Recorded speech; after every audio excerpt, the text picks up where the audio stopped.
بصوا يا حبايبي، ده القطايف بتاعتي الحلوه، ده سوري معلش الجلاش. بصوا الجلاش الحلو اهو، تمام. وده هنا الكنافه. وطبعا بقول لكم ده انا بعتذر جدا جدا على الصوت يا جماعه عشان في ناس عندي وكده.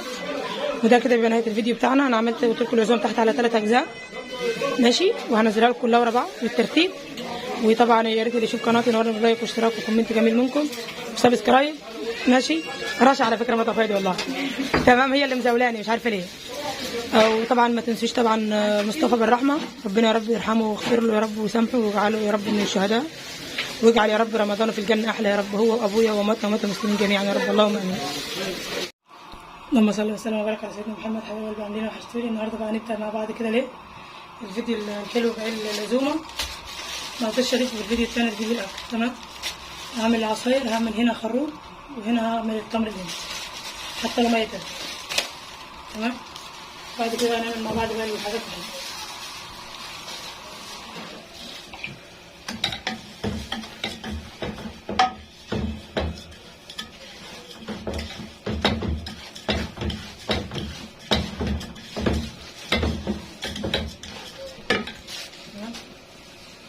هنا عشان الحله سخنه جدا معايا، فايه لازم اقلب جو كيلو سكر انا حطيت عشان لو سبتها هتزعل، تمام اهو. نقلبه بس كويس كده، تمام.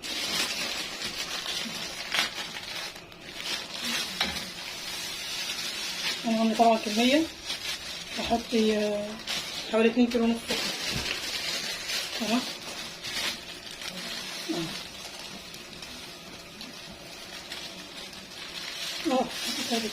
مش كده عشان يبقى زيادة معايا عشان يبقى قليل، تمام.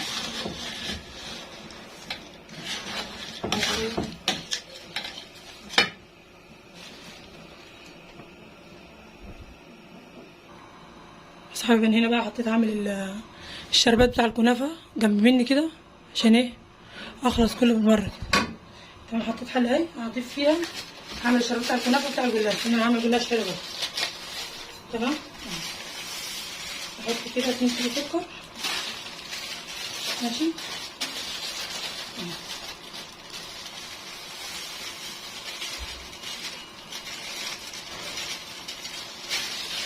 تمام.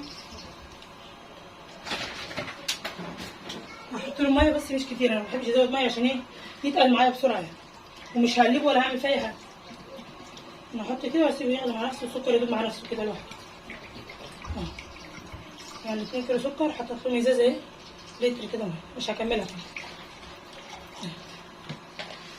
سيبه بقى، مش هاجي عنده خالص ولا تقريبا ولا حاجه، ما اقلبوش عشان ما اسكرش منه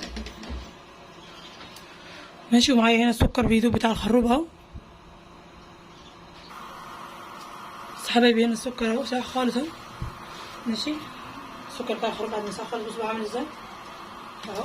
هدي على النار طبعا وايدي فيه على طول اهو.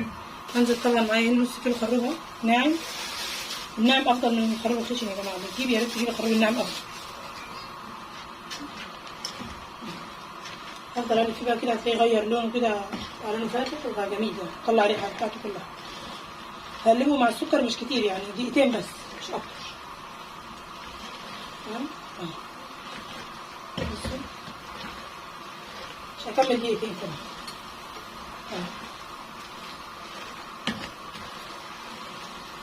مجرد بس ما الاقيه كده عمل ايه زي فقاقيع كده، غير لونه والريحه بتاعته نفسها طلعت يعني. اللون نفسه افتحها بس، اللون نفسه افتحها،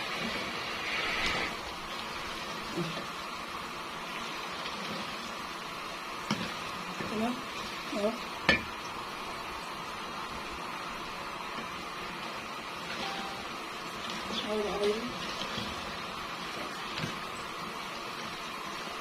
ماشي.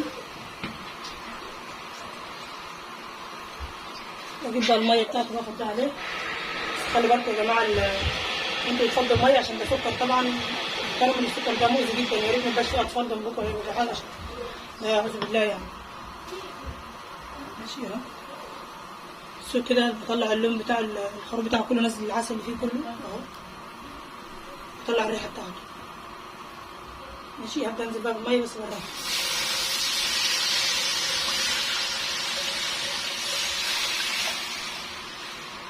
هنا طبعا اول ما نضيف عليه الميه هتلاقيه بصوا جمد كده خالص، ما تقلقوش من اي حاجه. مش هسيبوا اي حاجه على فكره. مع السخونيه كده هيفك تاني على زي الفل. تمام. هكمل بقى الحله بتاعت الميه واسيبه يغلي مع نفسه بقى. وهنا طبعا الميه دي غلت اهي، هنزل فيها التمر الهندي بتاعي. ماشي اهو، ده اللي هو الكور ده، بس انا فصصته. ماشي. في كيس عندكم هنا فيه كركديه هنا، كيس سودا هنا، وهحط عليه شويه كركديه كده عناب واسيبه يغلي معاه. ده بيديله طعم ولون الاثنين مع بعض، يعني كركديه مع التمر الهندي. ماشي. والخروف كده تمام كده، هو يغلي مع نفسه وشكرا. ولما اجي اصفيه برضه هوريه. ماشي.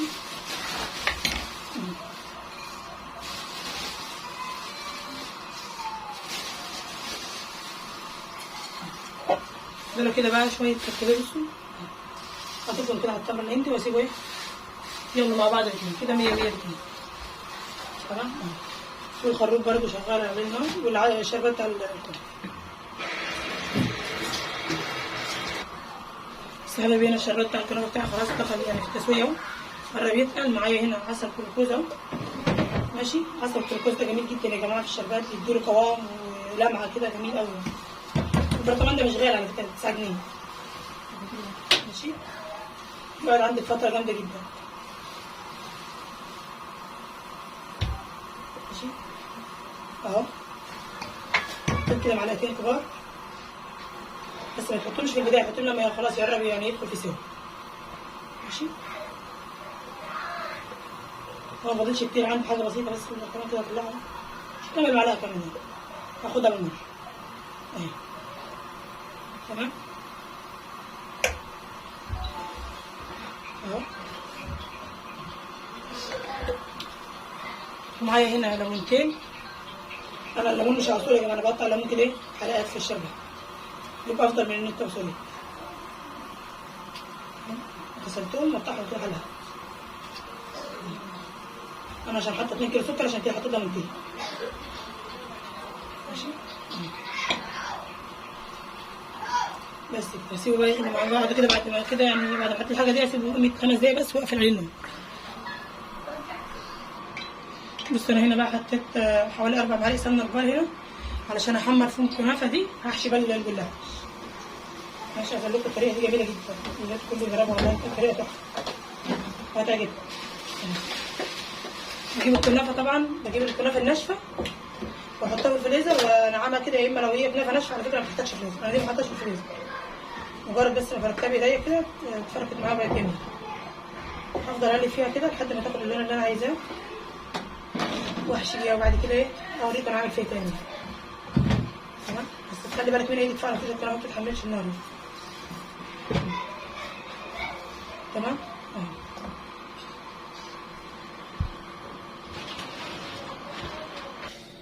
بص يا حبايبي كده الكنافه خدت لون اهي. هنا اختي بتقلبها. ماشي.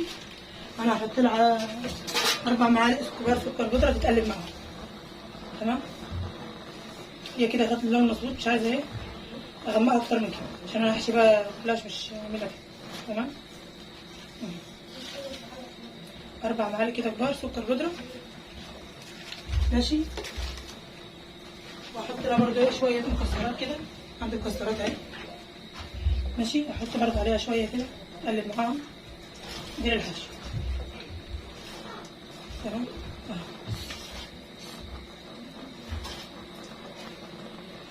دي كده الحشو بتاع الجلاش. ماشي. هركنها بقى على جنب كده تبرد شويه، وهعمل معاكم ايه القشطه بتاعت الكنافه اللي انا هحشي بقى سميد الكنافه.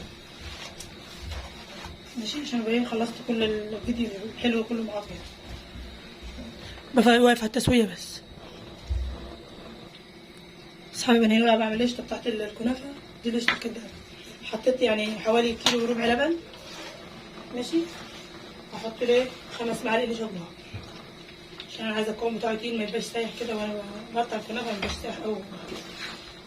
تمام اهو ماشي.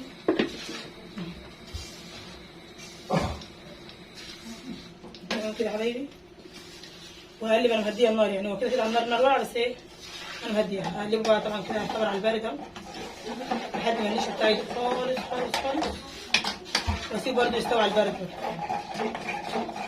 تمام اهو تمام كده. وهنا طبعا السمنه بتاعتي كوبايتين كبار سمنه سيحتهم علشان الكنافه. هضيف نصهم بس بيهم الكنافه، والنص التاني يعني هحطه على وشها. بس حبايبي انا حطيت الكنافه بتاعتي اهي، دي كيلو كنافه، وكما قلت لكم انا مقطعها ناعم جدا كده، بصوا اهي. تمام. ودول هنا دي هنا السكر بودره. السكر بودره بحطه على الكنافه يا جماعه، على فكره بيدي لون جميل جدا، وخلاها في التحمير تبقى حلوه. ماشي اهو.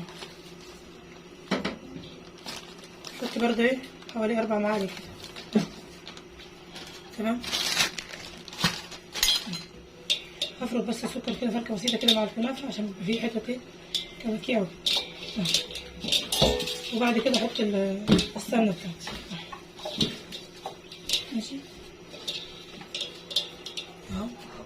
هجيب بقى السمنه، مش هاخدها كلها، هاخد نصها زي ما قلت لكم، النص التاني هسيبه واحط على وشها. تمام.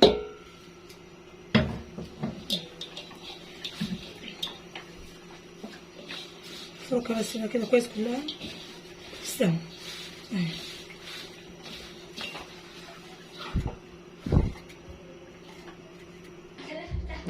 بصوا يا حبايبي كده بدأت معايا الصينيه مبطناها سمنه زي ما انتم شايفين. ماشي اهي، مبطناها كده بالسمنه، مبطناها تبطينه كويسه يعني كلنا عارفين طبعا الكنافه بتحب ايه السمنه كتير. ماشي اهي.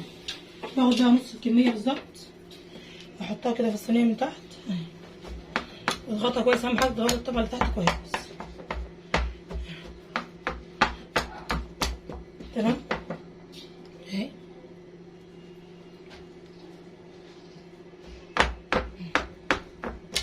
نص الكميه بالظبط كده كده. انا عامله القشطه بتاعتي تقيله، فمش هزقل، مش هقلق من حاجه. اللي فوق برضه هضغطها برضه كويس، مش هقلق منها فعلا. طبعا اللي فوق برضه هعرف اضغطها كويس. تمام اهي. بصوا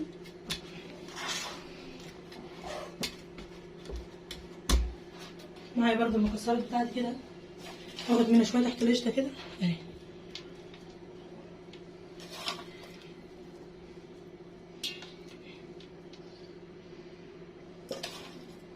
في ناس بتعملها بالمكسرات بس هي صراحه انا جربتها بالمكسرات والقشطه طلعت جميله جدا يعني. هنا بقى معايا القشطه بتاعتي، الفوطه فين؟ الفوطه منين؟ ماشي. قشطه كتير جدا اهي معايا. ماشي. بس القشطه عامله ازاي تقيله ازاي، القوام بتاعها جميل جدا اهي.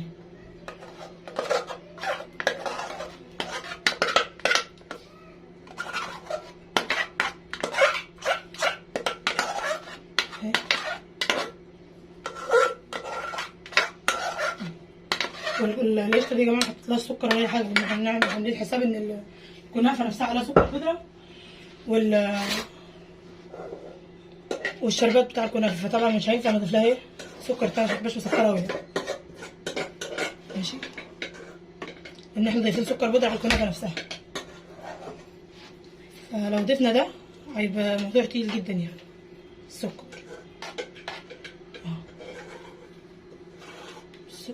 فرده كده كويس اهي. تمام.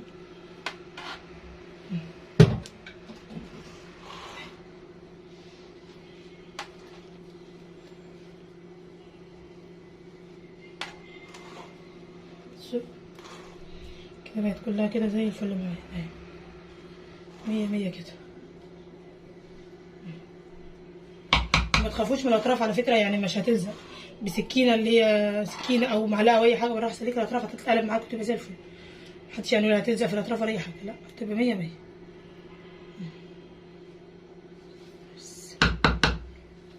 تمام. نجيب برضه شويه مكسرات تاني كده برضه على وش الايه القشطه كده.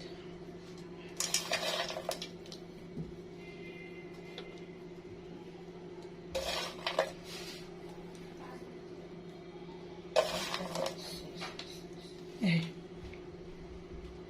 بصوا، عايزه لكم والله المكسرات دي جربوها بس كده مع القشطه هتلاقوها جميله جدا جدا جدا.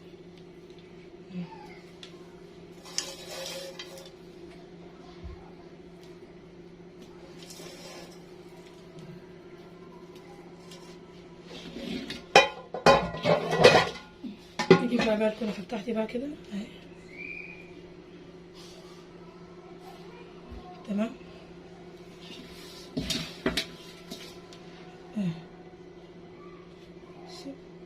واضغطي بقى براحتك، ما تقلقيش من اي حاجه، لان كده كده القشطه بتاعتك مش سايحه انها تطلع منها يعني ولا حاجه، قشطه متماسكه، فاضغطي بقى على براحتك يعني. الحته اللي فات فيها قشطه بصي اهي، في كنافه تاني. تمام تمام اهي.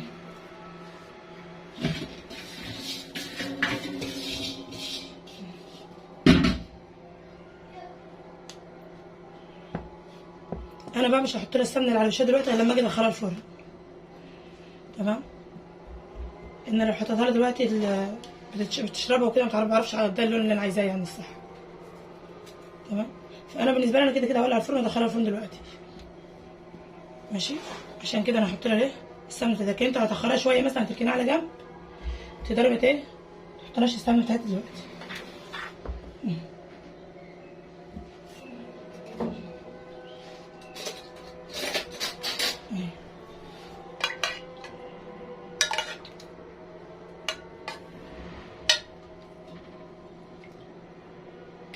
ماشي. تسقيها كويس كده بالسمنه، مش مهم ان انت يعني تبسيها بالسمنه، اهم حاجه الوش عشان تطلع معاك وتاخد لون كويس معاك. معلش اهم حاجه الوش الصينيه والقاع بتاع الصينيه تحت اللي انت مبطنها، ده اهم من ان انت تحط على الكنافه نفسها.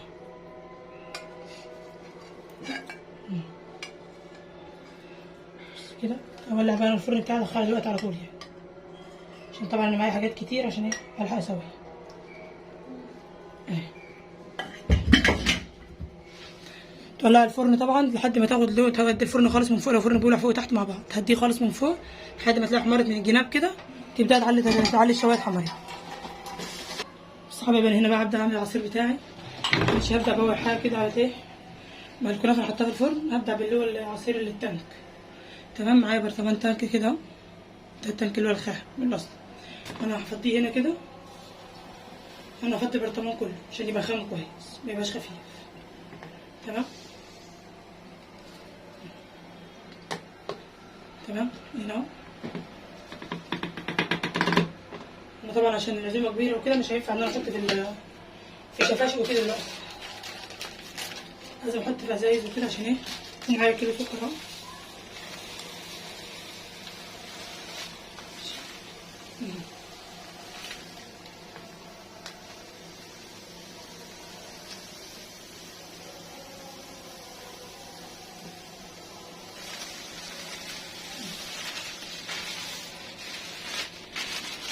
تمام. هقلبه بقى كده، هربه كده اقلبه ونصفي برضو الخروب والحاجه مع بعض. انا هصفي بقى هنا بقى الخروب يا جماعه. بسم الله. انا صفيت مصفى وبعد كده صفيت انا بايه بحاجه تانية خفيفه جدا، لا شرب ولا اي حاجه يعني، انا مش هكتفي بالمصفى بس يعني. تمام ماشي.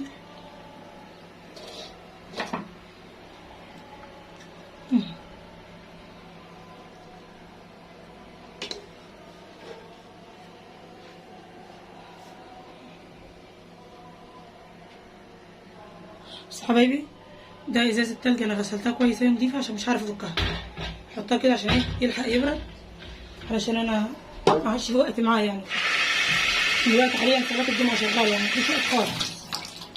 فانا عشان انجز الموضوع حطيت جواه تلج. تمام اهو 3 ازاز تلج كده كبار اهو حطيتهم جوه. اشطف الازازه بس كده جوه من بره.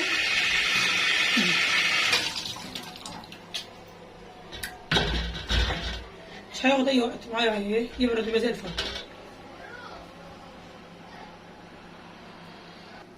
وهنا برضه هصفي التمر الهندي بتاعي المصفى بتاعتي اهي. ماشي اهو دي المصفى كده منين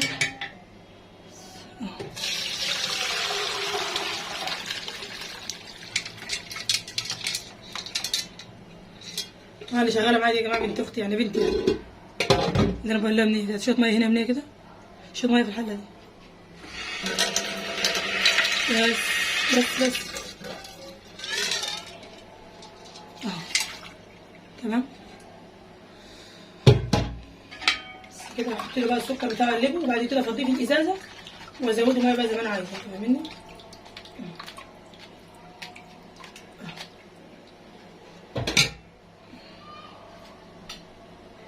بس حبايبي ده التمر برضه بعد ما صفيته معايا برضه كيلو سكر اهو. تمام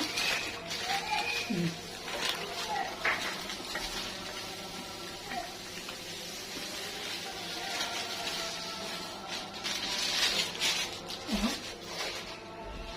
ماشي قلبه طبعا هو جواه التلج وكده، قلبه كويس وافضيه الاول في الازازه بتاعته، ولو احتجت ان انا يعني ازودها ميه ازودها بعد كده، بس بعد ما افضيه الاول عشان ما يفسدش مني يعني. انا حتى كل السكر يدوب على قد الازازه بس. ماشي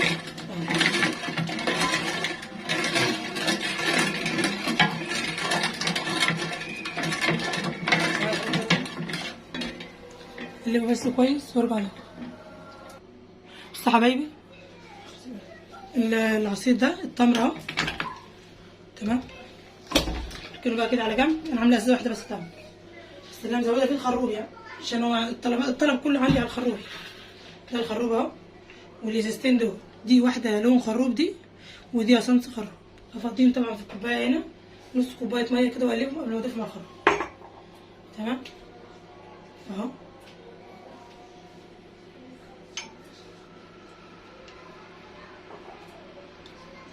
ماشي اهي.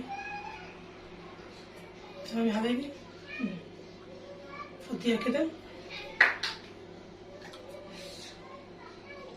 تمام ودي هنا ازازه لون خروب اهي، افضيها برضه ادوبها كويس في الكوبايه عشان ايه اعرف ادوبها كويس يعني. ماشي اهي.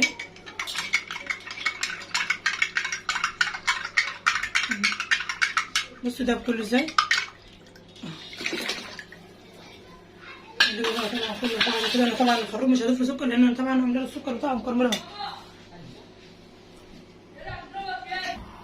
بس يا حبايبي اهو بعد ما حطيت اللون بتاعه وحطيت الحاجه هفضيه في ازازتين برضه زي ما عملت المره اللي فاتت، ولو الازازتين ناقصوا هكملهم ميه، لان انا مش عايزه اعمل كده بالويم كده عشان ايه مش عايزاه يزيد من ازازتين، عشان احط سكر على الازازتين بالظبط. تمام اهو اديك الازازتين الاول. ماشي اسيبه عليهم يعني لو احتاجوا ميه اكمل. تمام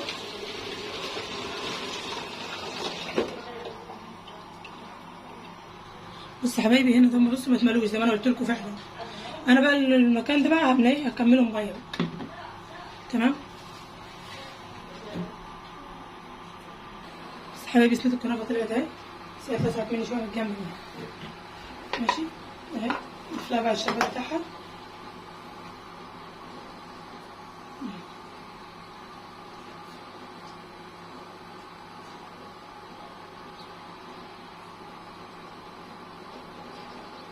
اهي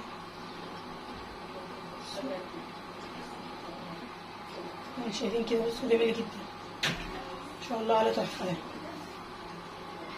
بصوا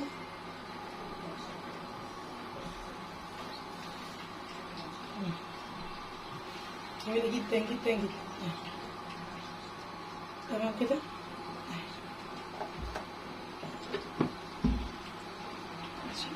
كده الكنافه بتاعتي خلصت اهي.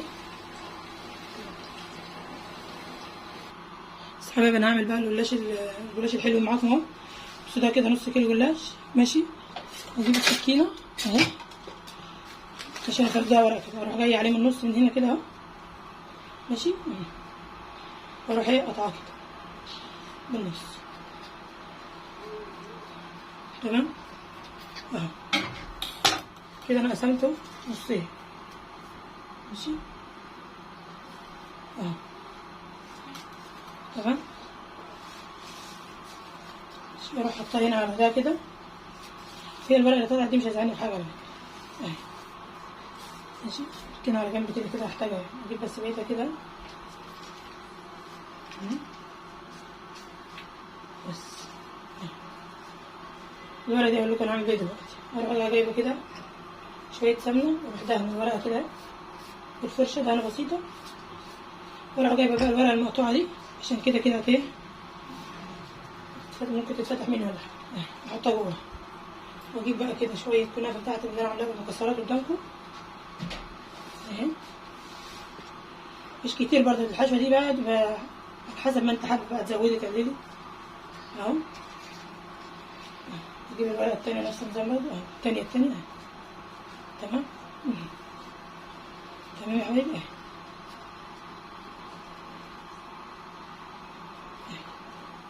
هاجي بقى من الطرف هنا عشان تلزق معايا. دهنة سمنه بسيطه بس كده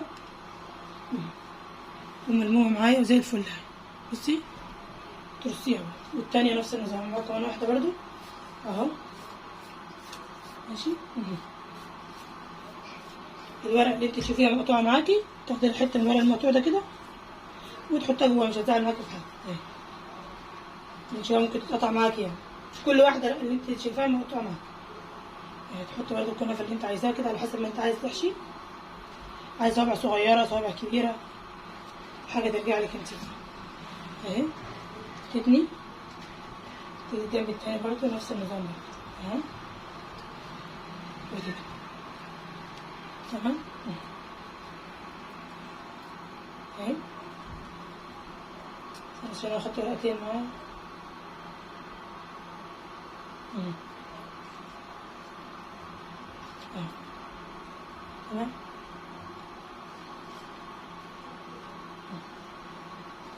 الورقة التانية برضه نفس النظام كده اهي. مش هسيب ولا حاجة اهي. بصي تلفي وانت بتلفي كده اضغطيها عشان ايه تبقى مقفولة معاك كويس. يبقى الصبع كده شكله حلو معاك اهو تمام كده. اخلص بقى انا الكمية كلها بعد كده وارجع لكم. بصوا يا حبايبي ده القطايف بتاعتي الحلوة. ده سوري معلش الجلاش. بصوا الجلاش ده الحلو اهو تمام. وده هنا الكنافة. وطبعا بقول لكم انا بعتذر جدا جدا على الصوت يا جماعه عشان في ناس عندي وكده. وده كده بيبقى نهايه الفيديو بتاعنا. انا عملت قلت لكم العزوم تحت على 3 اجزاء ماشي. وهنزلها لكم كلها ورا بعض بالترتيب. وطبعا يا ريت اللي يشوف قناتي ينور لايك واشتراك وكومنت جميل منكم وسبسكرايب ماشي. رشا على فكره ما فادي والله تمام. هي اللي مزولاني مش عارفه ليه. وطبعا ما تنسوش طبعا مصطفى بالرحمه. ربنا يا رب يرحمه ويغفر له يا رب ويسامحه ويجعله يا رب من الشهداء. واجعل يا رب رمضان في الجنة أحلى يا رب هو وأبويا وأمتنا وأمة المسلمين جميعا يا رب اللهم آمين.